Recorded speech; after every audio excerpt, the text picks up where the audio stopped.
Chapter 4. A Little Exploration. Kai's father was due to return in 2 days. He had been gone nearly a week after he left to drop off Garen at the Ashbourne Academy, an academy for young adults newly awakened to magic who wanted to learn to use said magic in combat settings while learning about the world at large. During the last 8 years, Kai had never been allowed outside of the village. Even though it was claimed to be fairly safe due to regular patrol by the villager guard, they still wouldn't let anyone outside without authorized access.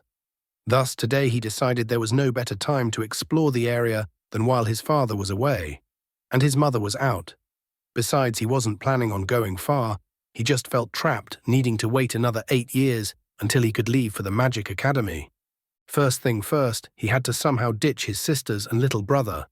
His mother, who was visiting a friend's house, had put him in charge of watching his siblings. Him. Why the hell had he been put in charge of watching them, and not his older sister of 3 years? Looking at Lydia, the answer was obvious. She was sleeping on the couch in the middle of the day without a care in the world. A flash of irritation passed through him until he came up with a devious plan to get payback on his sister for saddling him with all the responsibility. He peeked at his younger siblings who were engrossed in their game of checkers. Tapping Jacob on the shoulder, Kai got his attention before taking his cup of water and pouring half of it on himself. Jacob's eyes went wide in confusion and disbelief. Kai smirked and turned to his sleeping sister and splashed her with the rest of the water. He quickly turned to his brother and put the cup in his hand, schooling his face in anger. Lydia woke up with a primal scream, ready to kill whoever had disturbed her slumber. She sat up, eyes shifting to each person with a wild glare, looking for the individual who would dare disturb her slumber. "You? Why?" she yelled, glaring Jacob down, who looked frozen in shock with the empty cup in his hand. "Jacob, what are you doing?" Kai yelled as well, holding back a smirk. Jacob was at a loss for words, still comprehending what had just happened. His eyes were wide with terror as he stared at Lydia. Despite their checkers game being interrupted, Ariel giggled, watching the calamitous situation unfold. Pointing his finger at Kai, he screeched, "It was him! He threw the water at you!" With an incredulous look, he turned to his older sister and pointed at the water stains on his clothing, same as her. Seeing Lydia's eyes go wide for a moment as she stared past him, Kai had a bad feeling. He quickly turned, seeing Ariel, the little traitor, pointing her finger at Kai as well. Quickly hiding her hand behind her back, Ariel giggled. "Little traitor," he muttered. A heavy weight crashed into his back as his older sister jumped on him, putting her arm around him in a light chokehold. "You're dead. You just don't know it yet," she whispered into his ears, letting out an awkward laugh. "Now that you're awake," she glared at him while he tried to look as innocent as possible. "How about we make a deal? Can you watch these two for a few hours?" There was no response besides the tightening of the chokehold. "I'll do your chores for a week," he shot out quickly. "You woke me up for this. 3 weeks, and you will clean my room. 2 weeks, and your room." "Deal." She released him from the chokehold. "Where are you going?" she asked, the anger vanishing from her eyes now, with the promise of no chores for a few weeks. Kai paused and considered what to tell them. "I'll be going to hang out with a friend," he lied. Lydia started laughing. "You're so full of it," she said, seeing through his lie. Go, she waved her hand dismissively. Kai didn't wait a moment longer. He stood up and promptly walked outside without saying goodbye. The first thing that hit him was the smell of fall and baked bread. To his left and right, there were a few other villagers loitering around, either doing their daily tasks or talking to each other. He was relieved when he didn't see his mother. Since it was the village's free day for most of the residents, his mother was likely talking to Shelley's parents at their home, probably conspiring together about Shelley and him getting married. As best friends, they always wanted their kids to marry, especially considering Kai and Shelley happened to be the same age. Which was a terrible idea in Kai's opinion, because she was a child and in his mind, he was an adult, despite possessing the body of a child himself. Shelley was a fun girl to play games and pass the time with other than his family, but he had no desire or intentions for her. He just hoped teenage hormones didn't mess with him later.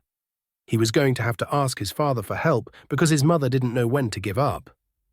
Sighing to himself, Kai walked down the path leading in the opposite direction from where his mother might be. She always knew where he was in the house, likely because of one of her abilities, so the further he stayed away from her right now, the better chance he had of sneaking out of the village successfully. Kitsune village was surrounded by a tall wooden wall made from the trees of the region. Covering the walls were glyphs and runes flashing occasionally in a pale blue light as if pulsing. Kai had not been knowledgeable about enchantments in his previous life, so he had no idea what their function was outside of using the Identify spell. Logically, he assumed there were strengthening and other resistant enchantments in case something ever did attack the walls, and maybe some kind of detection or alarm enchantments for trespassers or children who escaped. His stomach dropped thinking how his mother would react if she found out he went outside the walls. She was great, but sometimes a little too overprotective. With only a few monsters in the area, it was more likely the walls were there to keep children from wandering outside of the village, which they definitely did, because they were higher than he felt comfortable scaling in his present body. Beyond the village 100 feet past the walls, the grey mists began. The seemingly corporeal mass of mists covered the entire region of forests and mountains, called the illusionary misty region, located between a part of the Heart Empire and the Ashbourne Kingdom. Despite the village being in the middle of the region, none of the mists ever entered the village. An invisible dome surrounded the village, protecting it and ensuring the mists never entered anywhere within 100 feet of it. His father claimed the mists seemed to have special powers that obscured the senses and detection powers. Residents of Kitsune village were less affected by the mists than those who would intrude in its domain. Even with the effects of the mist being lessened for the villagers, it was still easy to get lost. Navigation would be difficult without knowing which references to look for when traveling through the illusionary misty region forests and mountain landscapes, which led to certain villagers having the role of guides for the village. The village had a population of nearly 1,000 people. Because magic extended life expectancy, the number of children was greatly outnumbered when compared to adults in the village. It only took a mere 16 years for a person to grow from birth to an adult, whereas once you were 16, that person would be considered an adult for the next 100 years or longer until they died. While most children who became adults would stay in the village, some would leave never to be seen again. On the other hand, it was also extremely rare for people to move into the village. The last person to do so was his father 18 years ago. Kai didn't completely understand, as he wasn't made aware of the reasons, but Kitsune village was hidden away from the public, so there were never any visitors or delegations from the surrounding cities and countries. The village was generally self-sufficient, acquiring almost everything they needed from the land and monsters in the area. If there was a need for any item they didn't have, the closest town or city was only a day. An example was the cinnamon used for Kai's birthday meals, which was only found in the capital of the Ashbourne Kingdom. Everyone worked to contribute to the well-being of the village and all the villagers. Kai's grandfather, his mother's father, was the current chief of the village, and as such oversaw all decisions when it came to the safety and prosperity of the village. Turning left onto the main path, Kai walked quickly on the central path, leading from one exit of the village to the other. Along the main path was where all the production and administration buildings stood. Kai passed by the Long Hall, the longest building in the village, where everyone came together for special occasions. Every building was made of wood throughout the village, which included their homes. Food was the most prominent and sacred resource in the village. The amount eaten daily was nothing short of crazy for a village of its size. Their farms and livestock pens made up over 80% of the village land inside the walls. If it wasn't for the plant or farm mages, it's quite possible their entire stock of food supply would be devoured within a week. Sometimes it seemed like the few hundred foxes ate more than the humans. Passing by the enchanter's slanted wooden roof was one of the many foxes in the village. From a glance, Kai couldn't tell who it was. Rather than stick to one family, most of the foxes moved around all the time, making it difficult to keep track of who was who. Strangely, there was no set house or building for the foxes to live in.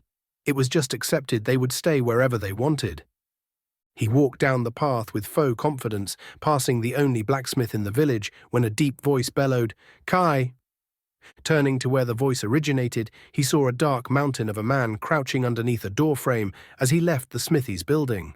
"Uncle Xavier," he said, and nodded to the large human. Sleeping around his huge shoulders was a grey-coated fox, seemingly undisturbed by the conversation or noise from his workplace. "Where do you think you're going, son?" "There is nothing that way except the gate out," Xavier stated. "Oh, I'm going to get flowers for Mother," Kai lied, using his prepared line. He followed it up by giving Xavier a winning smile. He felt bad about lying so often today, but he really wanted to see the outside of the village. "Does your mother know you're going to get flowers? Especially when I know there are plenty of flowers inside of the village you could grab." Xavier gave Kai a look of, "I know what you're doing," with his arms crossed over his chest. Feeling scrutinized, Kai remained firm and kept the smile going. "I'll come with—" Xavier paused as if interrupted. After a few seconds, he shook his head. "Go grab your flowers, but don't go past the mist boundary," Xavier said, turning around to head back inside the smithy. Furrowing his brows, Kai was confused before he shook his head, continuing towards the gate. "There is no way Xavier would let me outside the village unsupervised. What just happened?" He spied around looking for any clues as to what was going on. There was nothing. After a short half-minute, he arrived at the boundary of the village's west gate, which faced the Heart Empire. The last obstacle to his adventure would have been the guards stationed at the gate. Gazing around, he spied nobody near or at the gate, leaving it completely unattended and empty. What the heck is going on today? The gate was open with not a soul around. Very suspicious. The watchtower next to the gate was always supposed to have 2 people stationed at all times, but it was strangely vacant. Kai wasn't a fool. With the guards being vacant and Xavier letting him proceed unsupervised, it was as if he was being granted permission. There were too many coincidences. All his mental preparation and lies prepared had apparently been for naught. He admitted that it was a foolish and reckless idea to go outside the walls unsupervised, but he hadn't planned to go very far, merely peek his head into the cloudy mist. Fortuitously, there would be no better time than this, but Kai was becoming nervous that something else was going on that he hadn't been told about. "It's not like I'll go too far." Nodding to himself, he crossed the boundary of the open gate. He knew children were not allowed outside the village gates without adult supervision, though that didn't stop them from trying. It was a common challenge amongst the children to venture outside the walls unsupervised and run into the mists and back out. While Kai was technically a child in body, not in mind, he didn't care for the challenge. His only goal was to see the insides of the mists and then come back out, purely for his own curiosity. In 100 feet, a thick wall of obscure grey mist would begin. It blocked all vision through, but would allow passage. Turning his head, he looked at the walls from the outside for the first time since he had been reborn. There was nothing notable about them, no runes or glyphs appeared on them from this side. If anything, they seemed like weak walls made of shoddy, rotting wood. Metallic banging echoed from inside the village. Xavier had returned to his smithing, pounding his hammer down on whatever his current project was now. Reaching down, he picked a random flower and put it in his pocket to set up his alibi in case his mother found out. Too curious to stop, he continued towards the mists. The corporeal mists seemed solid as it shot up in a vertical wall until it domed overhead. He knew he shouldn't, but he only wanted to see what was inside. After growing up the last 8 years around the mists, his curiosity had peaked. Besides, he had prepared for this moment. Waving the tips of his fingers through the mists, he felt nothing. The mists didn't even move. There was no reaction or sensation. It was as if it didn't even exist. Pulling his hand back, it was normal. The response had been a little anticlimactic. Taking one step forward, he stood just a few inches from the mist. A prickling feeling traveled down Kai's neck suddenly. The sensation of being watched overwhelmed him. Someone was gazing at him from behind, coming from the village. He was familiar with this sensation. As one of the strongest humans in the past, he had been under scrutiny and observation from people, whether they be hidden or in plain sight. He quickly turned his head, looking back but could see no one in his clear line of sight. Whoever was watching wasn't giving malicious vibes, but rather feelings of curiosity. Shifting back to the mists, he could see nothing in there besides hills, trees, and grass. Tightening his fists, he gathered his courage, taking one last step into the mists.